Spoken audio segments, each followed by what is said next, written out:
Okay, next lecture start करते हैं। Previous lecture की कंटिन्यूएशन में ही है यह लेक्चर। प्रीवियस लेक्चर में हमने ऐसी कम्पैक्ट शेप की मोमेंट स्ट्रेंथ कैलकुलेट की है जो कि कंटिन्यूस लेटरल सपोर्ट प्रोवाइड की गई है जिसको।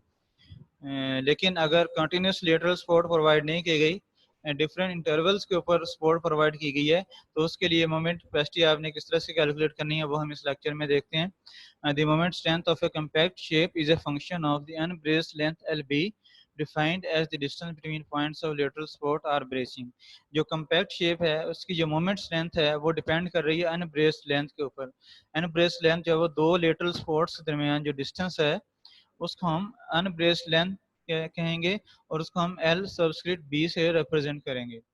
इन this book the point of lateral support are indicated with an cross as shown in figure. जो लेटरल सपोर्ट्स के पॉइंट्स हैं उनको क्रॉस के साथ जब वो इंडिकेट किए गए इस बुक के अंदर में, जहाँ पे क्रॉस का साइन है इसका मतलब यह है कि यहाँ पे लेटरल सपोर्ट जो है वो प्रोवाइड की गई है। तो दो लेटरल सपोर्ट्स के दरमियान जो डिस्टेंस है उसको हम अनब्रेस्ड लेंथ एल बी जो है वो से रिप्रेजेंट करेंगे। सर यहाँ पे इस केस में जो अनब्रेस्ड लेंथ है, दो क्रॉस के दरमियान जो डिस्टेंस है दैट इज अनब्रेस्ड लेंथ। और ये आपको क्रॉस सेक्शन नजर आ रहा है। लेटरल सपोर्ट जो है वो यहाँ पे जो टॉप फ्लैंज है या जो भी फ्लैंज कंप्रेशन में होगा उस फ्लैंज को लेटरली जो है वो ब्रेसिंग प्रोवाइड की गई है। तो उस ब्रेसिंग के पॉइंट्स को यहाँ पे इस बुक के अंदर क्रॉस से रिप्रेजेंट किया जाएगा। उन क्रॉस के दरमियान, दो क्रॉस के दरमियान जो लेंथ होगी, मीन्स दो लेटरल सपोर्ट्स के दरमियान जो डिस्टेंस होगा वो अनसपोर्टेड लेंथ एल बी जो है वो होगी। तो मोमेंट कैपेसिटी जो है वो कम्पैक्ट शेप की वो एल बी पे डिपेंड करती है। जितनी आप लेटरल सपोर्ट जो वो ज़्यादा डिस्टेंस से प्रोवाइड करेंगे, जो सेक्शन की कैपेसिटी है वो डिक्रीज होती रहेगी। तो यहाँ पे ये रिलेशनशिप जो है वो अनब्रेस्ड लेंथ और नॉमिनल मोमेंट कैपेसिटी के दरमियान रिलेशनशिप जो है वो इस ग्राफ से आप देख सकते हैं। यहाँ पे हॉरिजॉन्टल एक्सिस के ऊपर अनब्रेस्ड लेंथ है और वर्टिकल एक्सिस के ऊपर नॉमिनल मोमेंट कैपेसिटी है। तो आप देख सकते हैं कि जब अनब्रेस्ड लेंथ जो है वो ज़ीरो है, mean continuously lateral support provide की गई है, तो उस केस में जो मोमेंट कैपेसिटी है वो मैक्सिमम है जो कि प्लास्टिक मोमेंट कैपेसिटी के इक्वल है।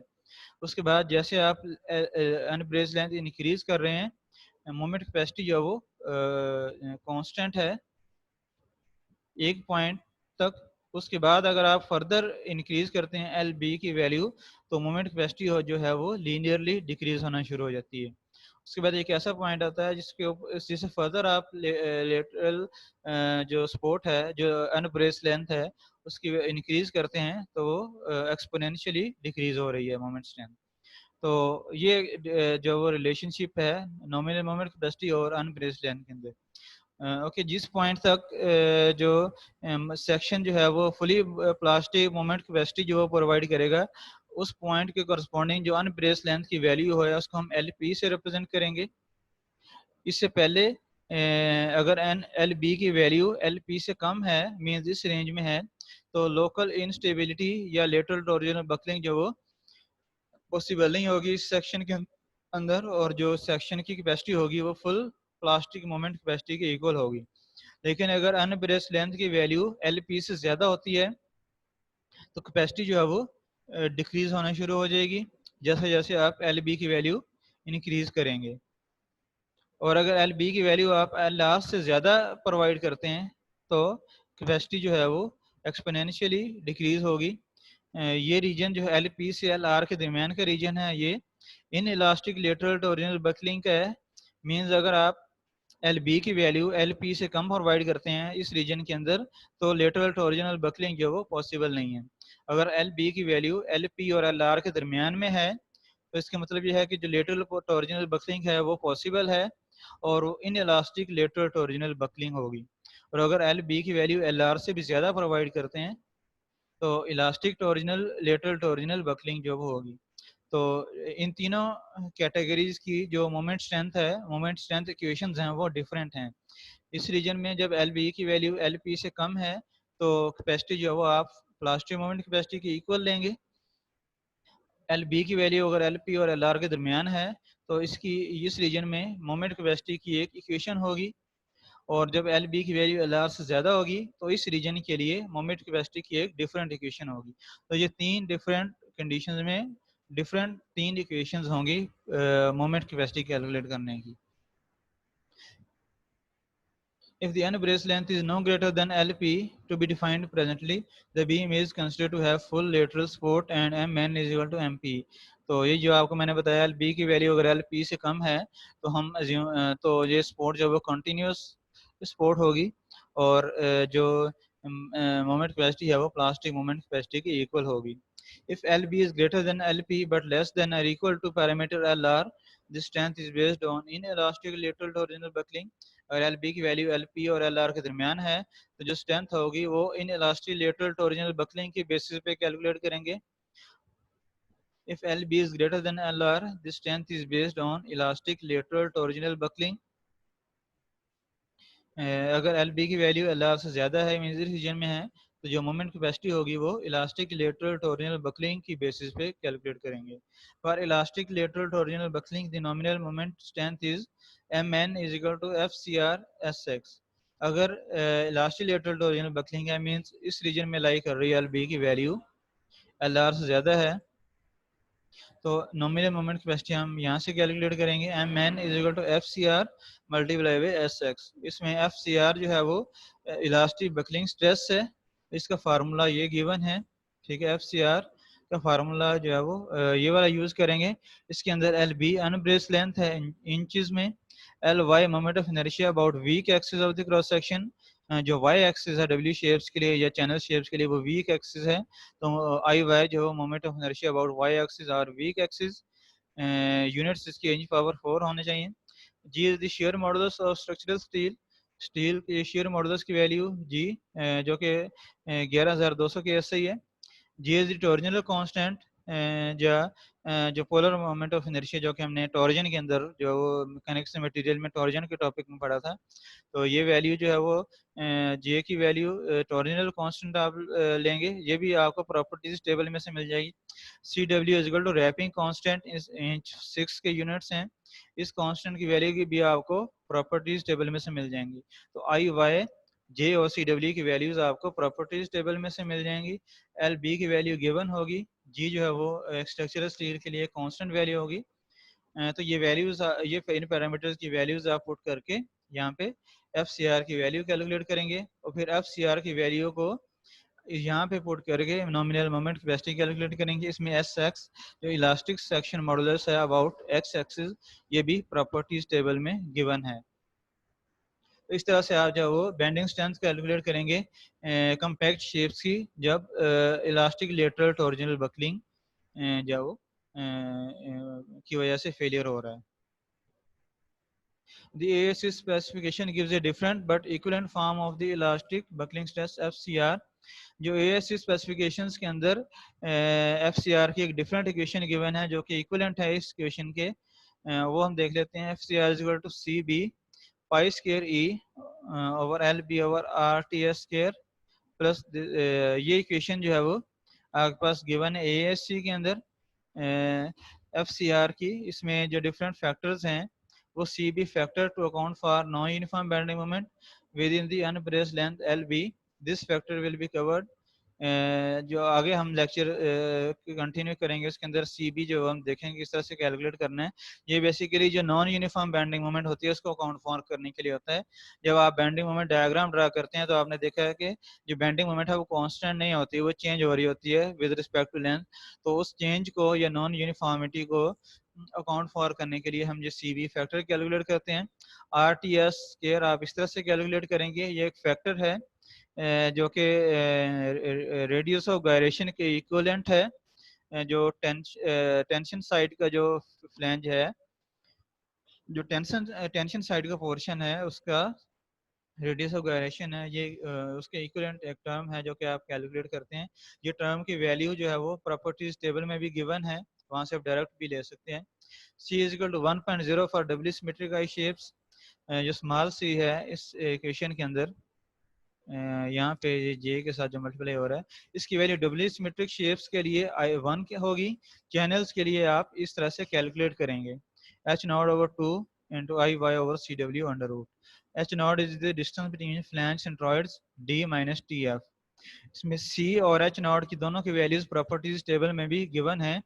ये चैनल शेप्स के लिए यूज होगी सी की वैल्यू, तो सिर्फ चैनल शेप्स के जो टेबल्स हैं वहाँ पे सी की वैल्यू गिवन है और एच नॉट की वैल्यू भी सारे सेक्शंस के लिए गिवन है, तो आप डायरेक्ट सी की वैल्यू भी चूज कर सकते हैं। डब्ल्यू सिमेट्रिक आई शेप्स में डब्ल्यू शेप्स या एस शेप्स के लिए ये 1 ही यूज करेंगे। तो इस तरह से ये पैरामीटर्स आप इस क्वेश्चन में पुट करके एफ सी आर की वैल्यू कैलकुलेट करेंगे। उसके बाद एफ सी आर को इस इक्वेशन में पुट करके नॉमिनल मोमेंट कैपेसिटी कैलकुलेट करेंगे, और ये nominal moment capacity M P के इक्वल होगी या उससे कम होगी, एम पी से ज़्यादा नहीं हो सकती। किसी भी सेक्शन की जो मैक्सिमम मोमेंट कैपेसिटी है वो प्लास्टिक मोमेंट कैपेसिटी के इक्वल हो सकती है, इससे ज़्यादा नहीं हो सकती। तो आप इस केस में elastic lateral torsional buckling के केस में जो नॉमिनल मोमेंट कैपेसिटी कैलकुलेट करेंगे वो इस तरह से कैलकुलेट करेंगे। If the moment when lateral to original buckling occur is greater than the moment corresponding to the first yield, the strength is based on inelastic behavior. तो जब जिस moment के ऊपर जो फर्स्ट क्रॉस सेक्शन जो है वो उसका एक्सट्रीम फाइबर यील्ड करेगा उसको हम यील्ड मोमेंट कैपेसिटी कहते हैं। तो मोमेंट अगर जो मोमेंट अप्लाई हो रही है जब लेटरल टू ओरिजिनल बकलिंग जो वो प्रोड्यूस हुई है उस बीम के अंदर, उस वक्त जो मोमेंट है वो यील्ड मोमेंट से ज़्यादा होगी, तो इसका मतलब यह है कि स्ट्रेंथ जो वो इन इलास्टिक बिहेवियर पे बेस्ड होगी। मीन्स जो ये वाले रीजन जो है वो उस वक्त जो मोमेंट कैपेसिटी है वो इस रीजन के अंदर होगी। तो उसके लिए डिफरेंट इक्वेशन यूज करेंगे। The moment corresponding to first yield is MR is equal to 0.7 Fy Sx। जो moment capacity corresponding to first yield है, I mean जब पहला क्रॉस सेक्शन यील्ड कर रहा है उस वक्त जो मोमेंट कैपेसिटी है वो 0.7 Fy Sx है। इसको हम MR जो है वो से रिप्रेजेंट करते हैं। इसमें लेक्चर नंबर 8 के सॉरी लेक्चर नंबर 13 के अंदर या 12 के अंदर हमने पढ़ा था एम वाई जो कि यील्ड मोमेंट कैपेसिटी थी। तो ये बेसिकली यील्ड मोमेंट कैपेसिटी को 30% हमने रिड्यूस करके एम आर कैलकुलेट कर रहे हैं जो कि फर्स्ट यील्ड के कॉरस्पॉन्डिंग है। तो मीन इस मोमेंट कैपेसिटी के ऊपर जो फर्स्ट क्रॉस सेक्शन जो वो यील्ड करेगा जो 30% रिड्यूस कर रहे हैं हम, ये 0.7 फैक्टर जो है वो 30% रिडक्शन के लिए है। मीन्स एम वाई को हम 30% रिड्यूस करके एम आर कैलकुलेट कर रहे हैं। तो जो 30% रिडक्शन है वो रेजिडुअल स्ट्रेसेस के इफेक्ट को अकाउंट फॉर करने के लिए है। मीन्स लोड अप्लाई होने से पहले सेक्शन में जो स्ट्रेसेस जो वो प्रेजेंट हैं उन स्ट्रेसेस को अकाउंट फॉर करने के लिए हमने 30% जो वो मोमेंट कैपेसिटी को रिड्यूस करके जो वो यूज़ कर रहे हैं। मीन्स एम वाई को 30% रिड्यूस करके हम एम आर कैलकुलेट कर रहे हैं। तो ये मोमेंट कैपेसिटी है जो कि फर्स्ट यील्ड के कॉरस्पॉन्डिंग है। मीन जब इतनी मोमेंट अप्लाई होगी तो फर्स्ट जो क्रॉस सेक्शन है बीम का जो मिड क्रॉस सेक्शन है उसका एक्सट्रीम फाइबर यील्ड कर जाएगा। तो अगर मोमेंट जो अप्लाइड मोमेंट है जिसके ऊपर लेटरल टू ओरिजिनल बकलिंग जो प्रोड्यूस हुई है वो इस मोमेंट से ज़्यादा है, तो इसका मतलब ये है कि जो स्ट्रेंथ है वो इन इलास्टिक बिहेवियर पे बेस्ड होगी। तो जो फेलियर होगा वो इन इलास्टिक बिहेवियर होगा, inelastic lateral torsional buckling की वजह से होगा। तो इस केस में इक्वेशन मोमेंट कैपेसिटी आपने किस तरह से कैलकुलेट करनी है, उसके लिए जो है वो हम सबसे पहले एल आर कैलकुलेट करेंगे, क्योंकि एल आर जो है वो बाउंड्री है इलास्टिक और इलास्टिक बिहेवियर के दरमियान। इस ग्राफ के अंदर जो एल आर पॉइंट है ये बाउंड्री है inelastic lateral torsional buckling और elastic lateral torsional buckling के दरमियान। अगर एल बी की वैल्यू एल आर के इक्वल या इससे ज़्यादा है तो elastic lateral torsional buckling है, और अगर एल बी की वैल्यू एल आर से कम है तो inelastic lateral torsional buckling है। तो हम एल आर कैलकुलेट करेंगे। एल आर हम किस तरह से कैलकुलेट कर सकते हैं, जो एफ सी आर की इक्वेशन हमने पढ़ी है, ये जो एफ 2.4 इक्वेशन है एफ सी आर, इसके अंदर अगर हम स्ट्रेस ये वाली पुट कर दें 0.7 F Y S 0.7 F Y, means F C R को हम एज्यूम कर लें यील्ड जो strength first stress corresponding to first yield, तो उसके कॉरस्पॉन्डिंग जो एल बी की वैल्यू आएगी वो एल आर की वैल्यू होगी। तो एल आर की वैल्यू कैलकुलेट करने के लिए हमने क्या किया, जो फर्स्ट यील्ड के कॉरस्पॉन्डिंग जो स्ट्रेस है जो कि 0.7 FY है, इसको हमने पुट करी किया यहाँ पे FCR के इक्वल, और यहाँ से फिर हमने LB की वैल्यू कैलकुलेट कर ली। तो जो LB की वैल्यू होगी वो LR होगी। मींस अगर LR जो है वो अनब्रेस लेंथ की वो वैल्यू है जब जो यील्ड स्ट्रेस है, जो बकलिंग स्ट्रेस है, वो यील्ड स्ट्रेस के इक्वल होगी। तो LR का फार्मूला हमने यहाँ से ड्राइव किया है। ये इक्वेशन जो है F2.6 LR के लिए है। तो इस इक्वेशन में ये वैल्यूज पुट करके आप LR की वैल्यू कैलकुलेट कर सकते हैं। उसके बाद आप LB से कंपेयर करके चेक कर सकते हैं कि lateral torsional buckling elastic है या इन इलास्टिक है। CB जो है वो इस केस में 1 कंसिडर किया गया है। CB जो है वो मोमेंट की जो नॉन यूनिफॉर्मिटी है उसको कंसिडर करने के लिए यहाँ पे फिलहाल हमने CB को 1 कंसिडर किया है। नेक्स्ट के नेक्स्ट पोर्शन में हम जब वो देखेंगे कि CB एक्चुअली किस तरह से कैलकुलेट करना है। तो आप LR इस तरह से कैलकुलेट करेंगे, और LP जो है वो आप उसका इक्वेशन आपके पास ये है, ठीक है। ये इक्वेशन जो है वो LP की है, इसमें वैल्यूज पुट करके आप LP कैलकुलेट करेंगे।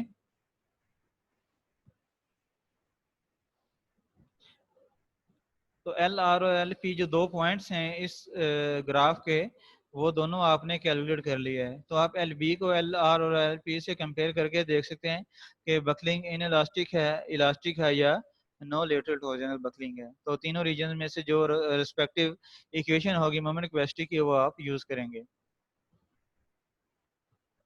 As with the columns, inelastic buckling of beams is more complicated than than elastic buckling, and empirical formulas are often used. जो inelastic buckling है वो एक complicated जो है वो केस है, उसके लिए empirical formulas use करते हैं हम।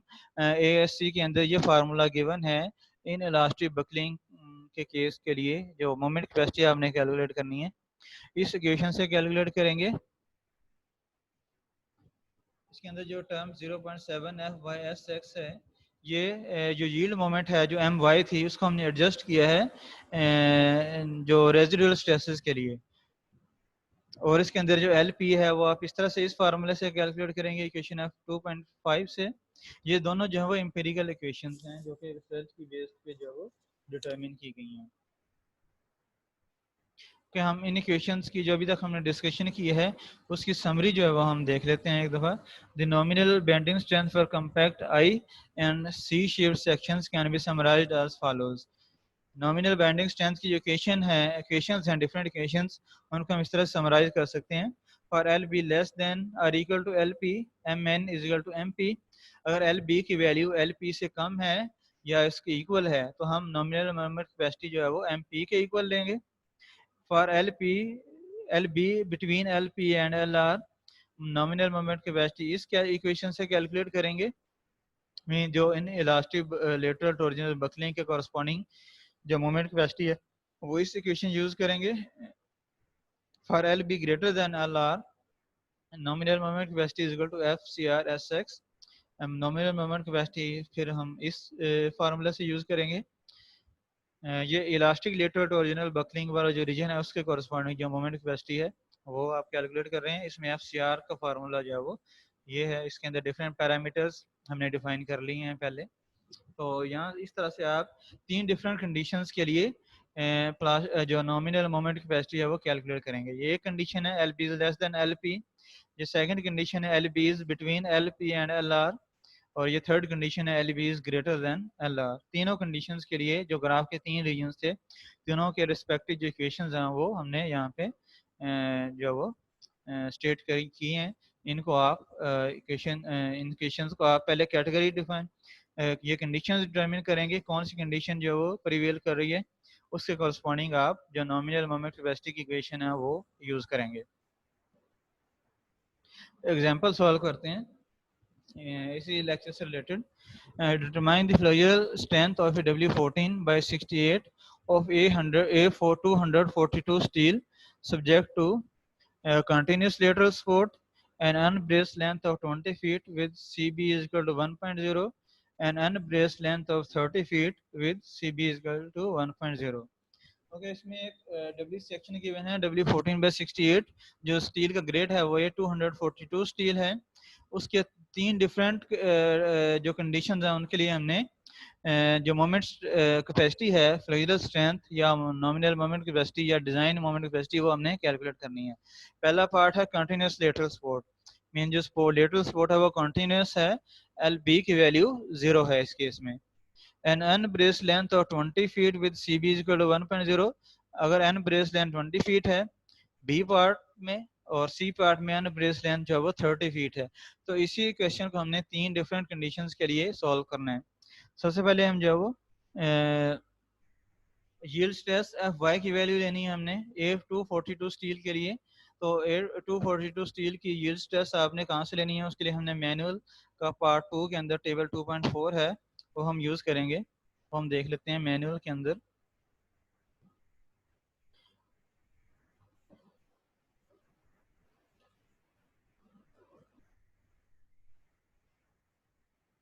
ये पार्ट 2 के अंदर जो एक टेबल गिवन है जिसमें अंदर yield specified yield stresses given है, टेबल 2.4 जो हम देखेंगे यहाँ पे।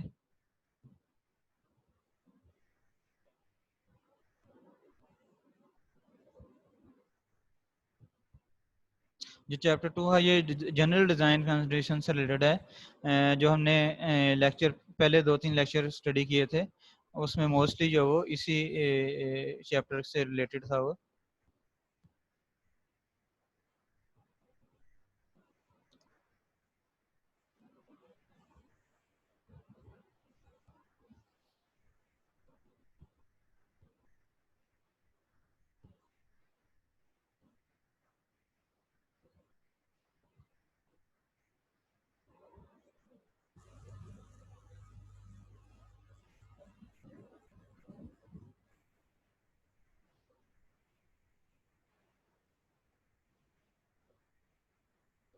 ये टेबल 2.4 है, इसके अंदर जो एसटीएम स्पेसिफिकेशंस हैं डिफरेंट स्ट्रक्चरल शेप्स के लिए वो गिवन है। इसके अंदर यहाँ पे स्टील टाइप गिवन है, कार्बन स्टील है, हाई स्ट्रेंथ लो अलॉय स्टील है, corrosion resistance high strength alloy steel है। उसके कॉरस्पॉन्डिंग जो एसटीएम डेजिग्नेशंस हैं वो गिवन है। इस तरह A36 है जो मोस्टली यूज होती है, A53 ग्रेड बी है, A500 A501, इस तरह ये सारे ग्रेड्स हैं स्टील के गिवन हैं। और उसके करस्पॉन्डिंग यील्ड स्ट्रेंथ और ultimate strength tensile strength given है। और उसमें जो शेप्स एप्लीकेबल शेप्स हैं वो भी गिवन हैं, डिफरेंट शेप्स। जो ग्रे जो बॉक्स जहाँ पे है इसका मतलब है कि ये शेप जो है वो अवेलेबल है। जहाँ पे ब्लैक है इसका मतलब ये शेप इस ग्रेड के लिए मोस्ट सूटेबल है, रिकमेंडेड है। जो ब्लैक है जो वाइट है इसका मतलब है कि ये शेप इस ग्रेड में अवेलेबल नहीं है। तो ये यहाँ पे भी डिफाइन किए गए हैं। प्रेफर्ड मटेरियल स्पेसिफिकेशन है, जो ब्लैक है जिस शेप के आगे नीचे ब्लैक बॉक्स है इसका मतलब है कि उस ग्रेड के लिए ये शेप जो है वो प्रेफरेबल है। जो ग्रे है इसका मतलब है कि ये शेप अवेलेबल है लेकिन प्रेफरेबल नहीं है। और जो वाइट है इसका मतलब है ये शेप अवेलेबल ही नहीं है इस ग्रेड में। तो A242 ये आपके पास ग्रेड है जो हम इस एग्जाम्पल में यूज़ कर रहे हैं।